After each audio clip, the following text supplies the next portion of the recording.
What a good job, and how great it is that we have young men in our congregation that are growing up and learning to love God and to share and to participate. I love that a lot. I love that about our church family. Last week, we were in our series, Meeting God's People. We saw an amazing preview of God's love as we looked at David and Mephibosheth and the way that David took him into his home. And we saw that in the grace that David showed to him. In this particular narrative, the king showed us some amazing things. He showed us mercy and love, and not because it was desired or expected, but in spite of the fact that nobody would have expected it. That's what grace looks like. Just as Mephibosheth had no reason to expect the mercy, just as Mephibosheth had no reason to expect grace, just as Mephibosheth had no reason to expect to be added into the king's family and fed at the king's table and treated like one of the king's children, so too we have no reason to expect that God would add us into his family, graft us into his olive vine, and make us a part of his family. And yet he did. That's what grace is. That's the amazing thing about the grace of God. That's what it looks like. And that's what we needed so much that we didn't even imagine that. Imagine a king for a minute. We're talking about 3,000 years ago. Imagine a king who would invite a rival. Not just a rival, but someone else who might have a claim to the throne. Someone who might actually be willing to lead a rebellion against him. Imagine him inviting this rival to come into his house and to sit at the table with his own sons. You might even fear that that would put his sons in danger from this rival. And yet that's what David did. You know what else? That's what God did for you and for me. Invited us into his house, into his table. And that's what grace looks like. That's why we looked at that. We're continuing our series on meeting God's people today. And as we do so, we're going to notice that God's anger is just for a few minutes, but his grace is forever. His love is forever. And as we continue our meeting God's people, we're going to talk about Solomon today. If you've been reading ahead of time, you know more about Solomon than you did last week, and I hope so. And maybe if you've read, I actually considered the idea of just reading through Proverbs this morning. And I thought, well, y'all didn't want to sit here for all of me reading through Proverbs. And I said, well, I could read through Ecclesiastes. That won't take quite as long. Because to me, I see more wisdom from the old man in Ecclesiastes than I do from the man who wrote all the Proverbs, although there's a lot of wisdom in the Proverbs, and I hate to think either. I could have even read James, which would have been a whole lot shorter, and that's Proverbs too. That's Proverbs for Christians, and I think that would have been nice, but it wouldn't have had anything to do with Solomon very much. He's a significant character in biblical history. Solomon is like the epitome of everything. I mean, he's the guy that got everything, and he had power and fame and all kinds of great riches and things like that. He had the corner office. He was the guy. And when we read about him, we see more than 300 times in the Old Testament Solomon is mentioned. And more than a dozen times in the New Testament Solomon is mentioned. That sounds like somebody that's pretty important when you start reading about him and studying about him. In 1 Kings 10, we hear something about Solomon's riches. The weight of the gold that came to Solomon yearly was 666 talents of gold. Besides that, from the traveling merchants, from the income of traders, from all the kings of Arabia, and from the governors of the country. In the Old Testament, the word talent was used as a measure of weight, and it was about 75 pounds. So what we're talking about is about $2.2 million, $2.5 million per talent of gold. And he got 666 talents of gold a year. That's like $1 billion a year income. That's more money than Bill Gates. That's more money than Elon Musk. That's more money than some countries, than many countries. That's a lot of income coming in. He was rich. There's no question about his riches. We go on a couple of verses down and say, moreover, the king made a great throne of ivory And he overlaid it with pure gold. The throne had 6 steps. The top of the throne was round at the back. There were armrests on either side of the place of the seat. 2 lions stood there. Or 2 lions stood beside the armrest. 12 lions stood there, one on each side of the 6 steps. Nothing like this has ever been made for any other kingdom. You want to know how powerful he was? I've got a throne that rises higher. I've got a throne that's wider. I've got a throne that's broader. I've got a throne that's more impressive. Look at this. Nothing like this has ever been made for any other kingdom. That's how impressive it was. Going down a couple of verses. And Solomon gathered chariots and horsemen. He had 1,400 chariots and 12,000 horsemen, whom he stationed in the chariot cities with the king in Jerusalem. The king made silver as common in Jerusalem as stones. He made cedar trees as abundant as the sycamores that are in the lowland. Wow. Riches beyond measure in this kingdom. Power and glory and abundance and all of those things. And not only that, but Solomon was known for his wisdom. All the earth sought the presence of Solomon to hear his wisdom, which God had put in his heart. Each man brought his present, articles of silver and gold, garments, armor, spices, horses, and mules, at a set rate, year by year. Wow. Of all the people in the world, Solomon was a wise guy. He was the wisest of men. By the way, if you're too young to know who those people are, I feel for you. But what can we learn from Solomon? When we look at his life, what do we really learn from the wisdom of the wisest man, maybe ever?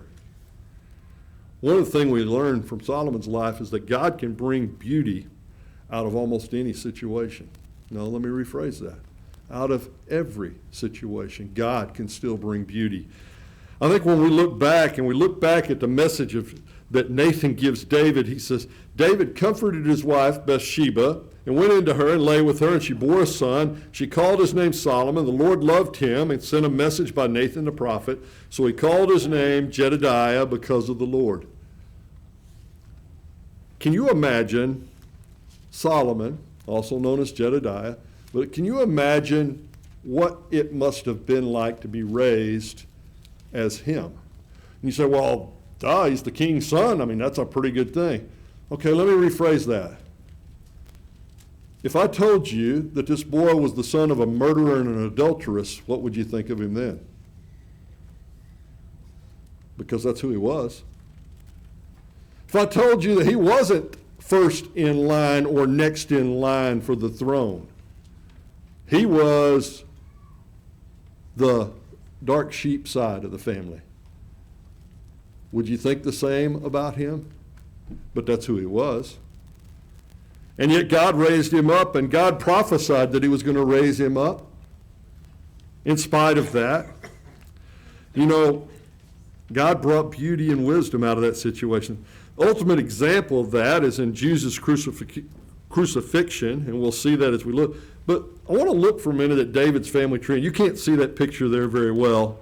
But if you look at David's family tree, you see that he's got all of these wives. He's got 10 concubines, and he's got all these children. And Solomon's one of 4 that he has with Bathsheba. Just one of 4 that he has with Bathsheba. By the way, if you look at that a little further, David and Bathsheba have 4 sons there, and out of their 4 sons, 2 of them, one is Nathan, one is Solomon, both of them are in the lineage of Jesus. Nathan, Mary's lineage, and Solomon, Joseph's lineage. As we look down through the line of David, there's a very important thing there. That's Solomon's brother, by the way. But there's other brothers there that were ahead of him for the throne, and as we look at that, we see that. I wish my picture was a little clearer. What we see when we look in Acts 2, in the very first picture of wisdom, in the very first picture of Jesus after his crucifixion, that God can still bring beauty out of evil. Peter preaches and he says, men of Israel, hear these words. Jesus of Nazareth, a man attested to you by God with mighty power or works and wonders and signs that God did through him in your midst, as you yourselves This Jesus, delivered up according to the definite plan and foreknowledge of God, you crucified by killing at the hands of lawless men. God raised him up, loosing the pangs of death because it was not possible for him to be held by it. God took evil and made good out of it. God took ugly and made good out of it. God took sin and made good come as a result of it. As Joseph said to his brothers, you intended it for evil, but God intended it for good. Solomon came from a union that probably was not what any of us would have recommended for David to be involved in the first place. And God used it for good. And that's something we need to see when we look. Another thing we can see is that there's only one way to approach God, and that's humbly. You know, when Solomon came to God, when he realized the authority that was on his shoulders, when he realized the responsibility that he had, when he realized, no, that's not what people usually realize. You're going to be king. You're going to inherit everything. You're going to be the boss. You're going to be the man. You're going to be the one everybody looks up to. You are going to be rich and famous. And you're going to have everything you ever could possibly dream of in this world. And yet Solomon goes to the Lord in prayer and he says, now, O Lord my God, you've made your servant king in place of my father David, although I'm but a little child. I don't know how to go out or come in, and your servant's in the midst of your people whom you've chosen, a great people, too many to be numbered or counted for multitude. Let me tell you a secret about this. He's not literally saying that he's a little child. He's not a small child when this happens. He's an adult man. What he's saying is, I can't handle this by myself. I can't do it, but I don't know how to do this. I'm not ready for this. He's been preparing for it his whole life, but he's not ready for it. Nobody would be ready for that. And in his humility, he comes to God, and he asks God, of all the things to ask for, give your servant, therefore, an understanding mind to govern your people, that I may discern between good and evil. For who's able to govern this your great people? And it pleased the Lord that Solomon had asked this. And God said to him, because you've asked this, and have not asked for yourself long life or riches or the life of your enemies, but have asked for yourself understanding to discern what is right. Now look at what God gives him as a reward. Behold, I now do according to your word. Behold, I give you a wise and discerning mind, so that no one like you has been before you, and none like you shall arise after you. I'll give you also what you've not asked, both riches and honor, so that no other king shall compare with you all your days. And if you'll walk in my ways, keeping my statutes and my commandments as your father David walked, then I will lengthen your days. Wow. You didn't ask for wealth. You didn't ask for power. You didn't ask for honor. You didn't ask for long life. You asked for wisdom, and because you asked for wisdom, I'll give you all the rest of it. You know, I think sometimes if we just go to God with an open heart and say, hey, you know what, Lord? Give me the strength, the wisdom to follow your way and your will and your word. He'll take care of the rest. He'll take care of the rest. We may not all be rich and famous like Solomon, but you know what? We'll have an abundance of life because that's why Jesus came, so that we could have that abundant life if we're willing to follow God. And that's the promise that Solomon got. You know, there's an old adage, that works really good. You get more flies with honey than you do with vinegar. This idea of wisdom has so much to do. This idea of humility has so much to do with our relationships. He was humble before God. You know, when we're humble in our family, we have more peace. When we're humble in our workplace, we have more peace. When we're humble in our relationships with our friends, we have more peace. You know, another way to look at that is what Solomon wrote. A soft answer turns away wrath, but harsh words stir up anger. Part of the wisdom of Solomon as we look at it. Something else we can learn from him, it's possible to possess great wisdom and not put it into practice. You know, I'm reminded of the scarecrow in The Wizard of Oz.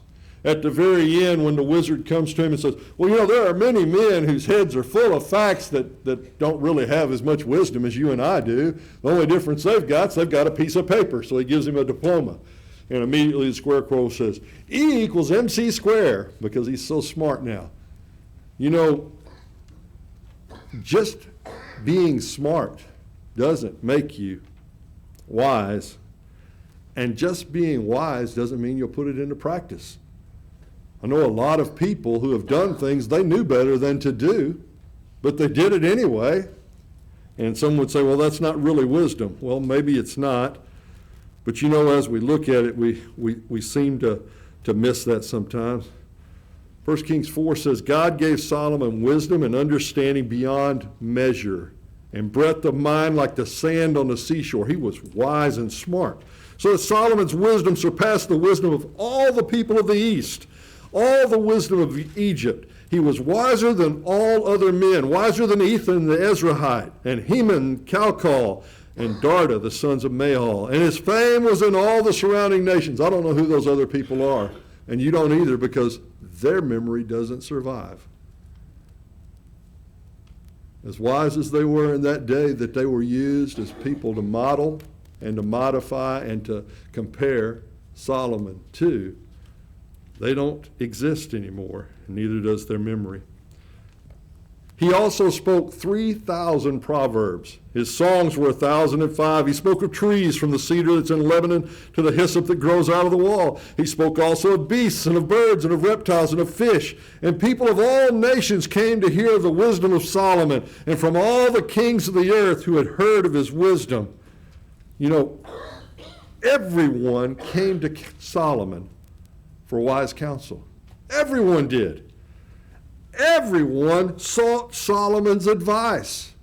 Everyone knew of his wisdom. Everyone knew of his advice.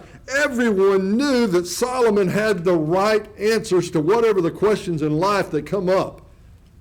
The problem was Solomon didn't always follow his own advice. He didn't always make the best choices in his own life. You know, we see that. We wonder about that. You know, in 1 Kings chapter 3 in our scripture reading, there's this narrative about these two prostitutes, and they had children, and one of them lay on her child and suffocated him in the night, and the other child, and then they're fighting over whose child is which, and Solomon says, bring me a sword and let me divide him, and we know the story. And when we heard the story this morning, we're like, oh, we know what's going to happen here, and we look at it and we say, you know, his wisdom is great, but no duh, who wouldn't have made that same decision he made? Let me tell you a secret. Until 3,000 years ago, that was not a no duh. The reason it's a no duh question for us today, the reason it's so obvious for us today, is because of the wisdom of Solomon 3,000 years ago, when he made a decision that nobody else had ever thought about.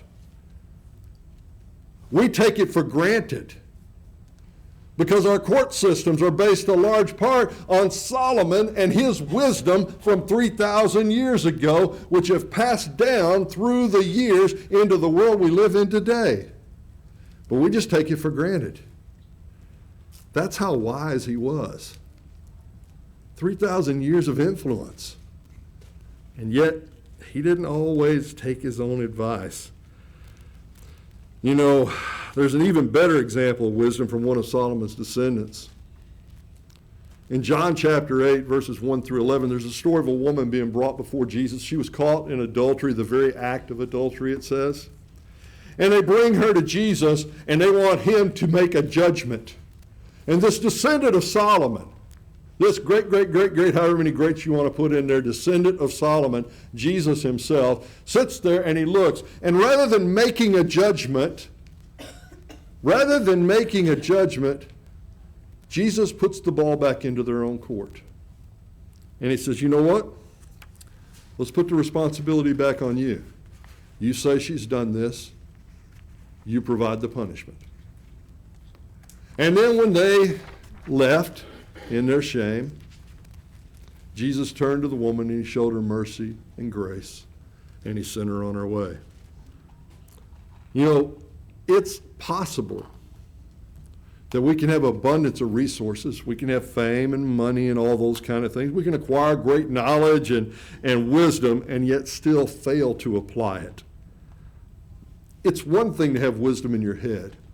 It's another thing to write it down so that you can share it with others, but it's quite another to live it out in your daily life. It's a whole lot easier to say, do what I say, than to say, do what I live.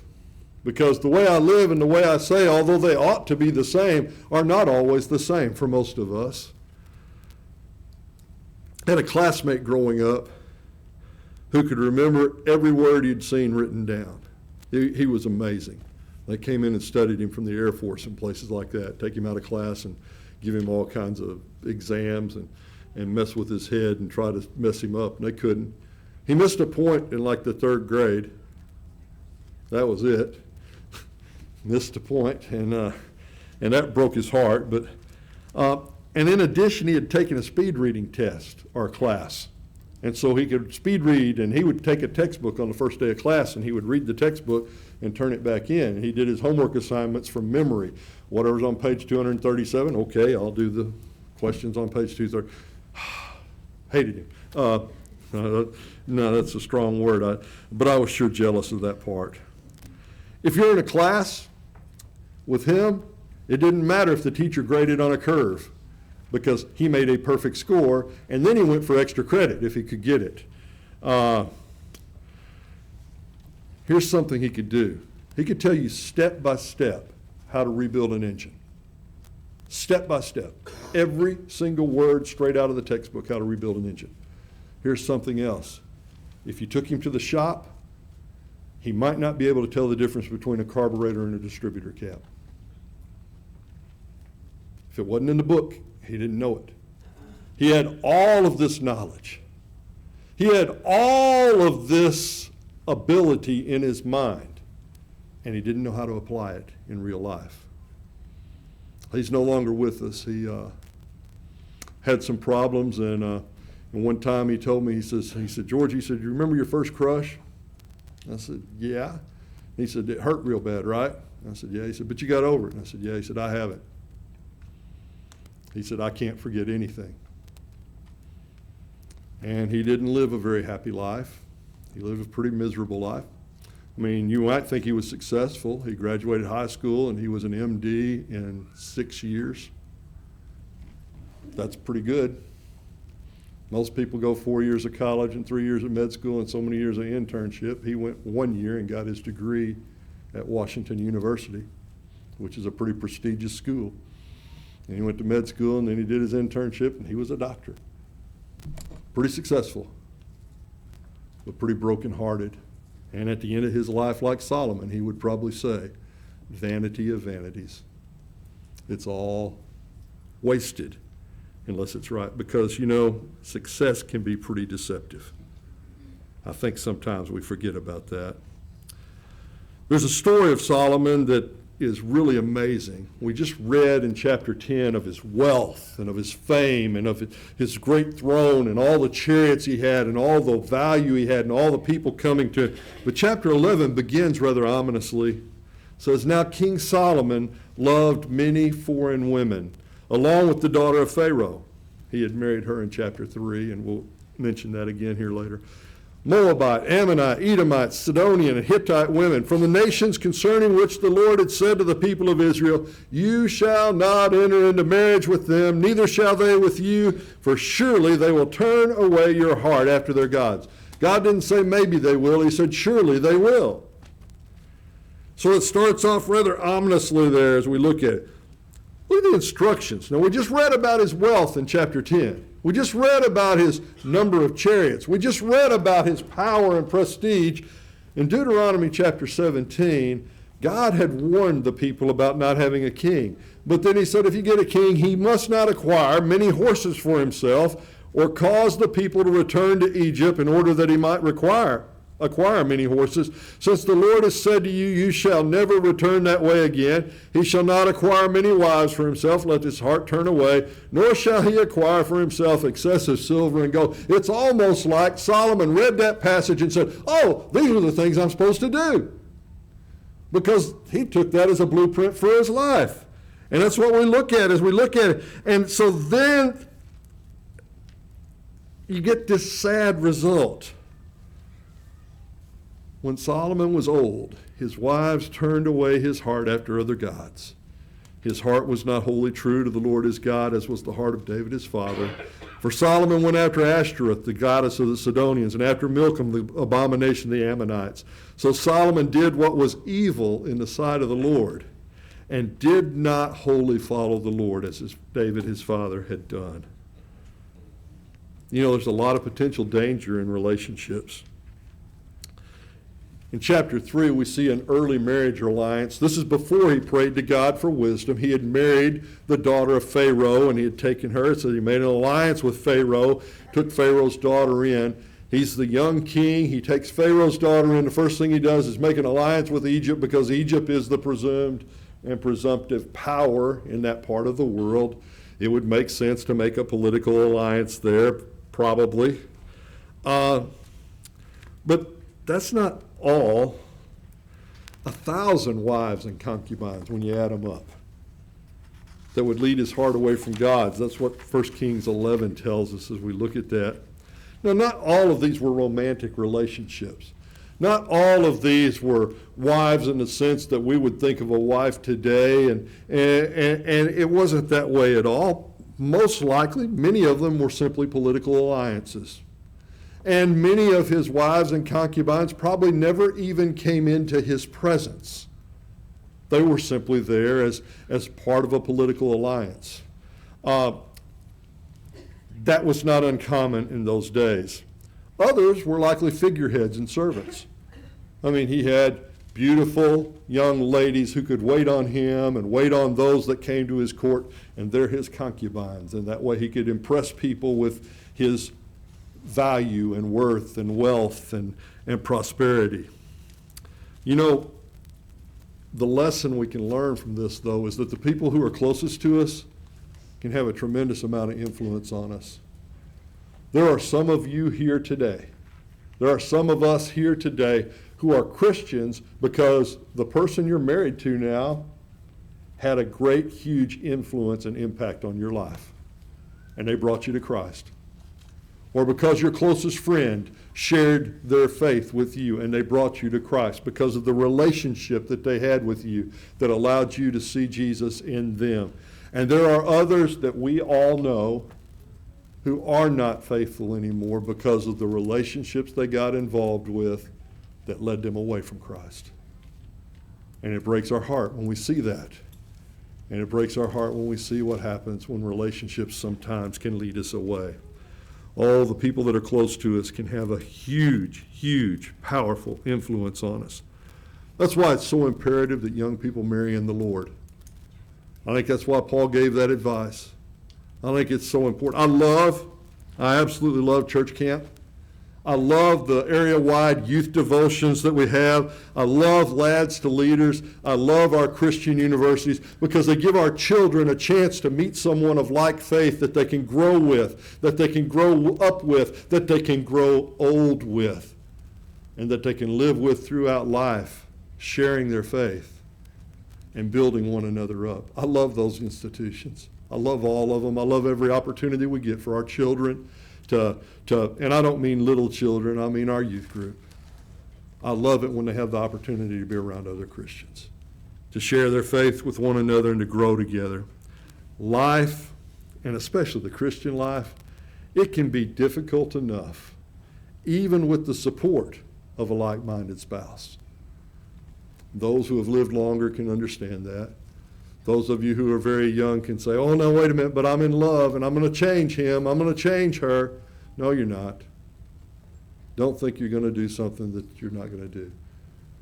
It's possible. But God was pretty clear to Solomon. He said, if you marry somebody that's an unbeliever, more than likely they're going to drag you down instead of you bringing them up. And so you need to be careful about that. One of the other things we can learn from Solomon is that wholeheartedness matters. Idolatry will destroy us. And you say, well, we don't have idols today. I remember at Rollo, we used to talk about icky idols.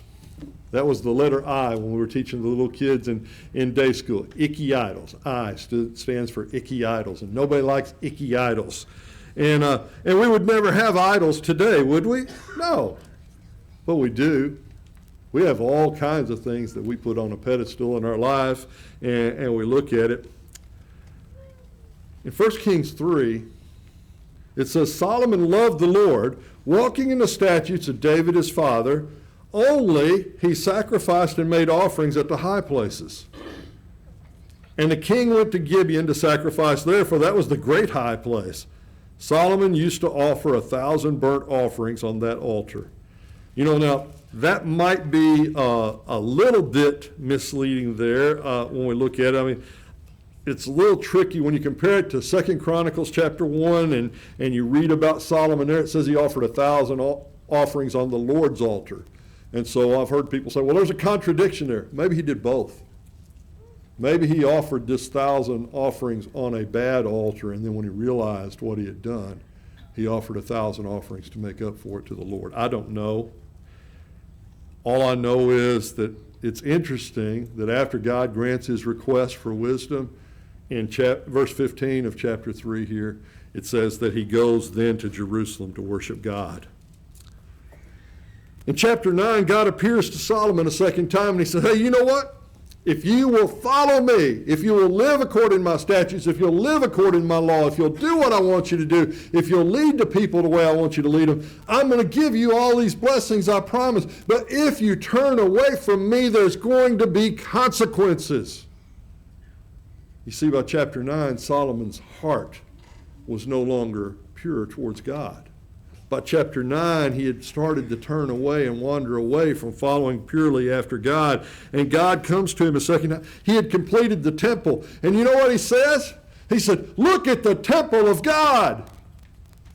That's not what he said. Look at the temple of Solomon that I built for God.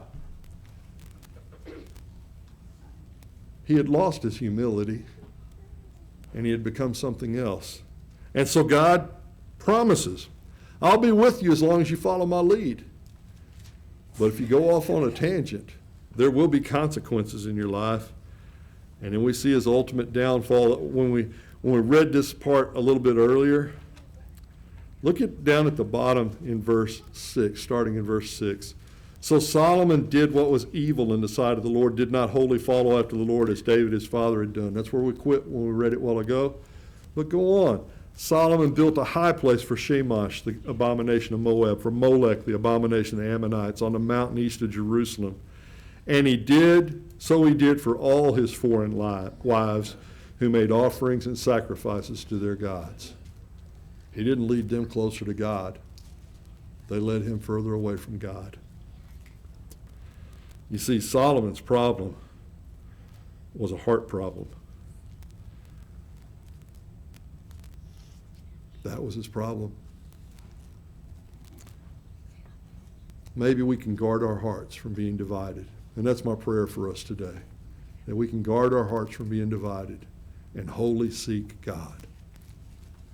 Ask for wisdom. Ask for knowledge. Ask for guidance. And live according to the Word of God.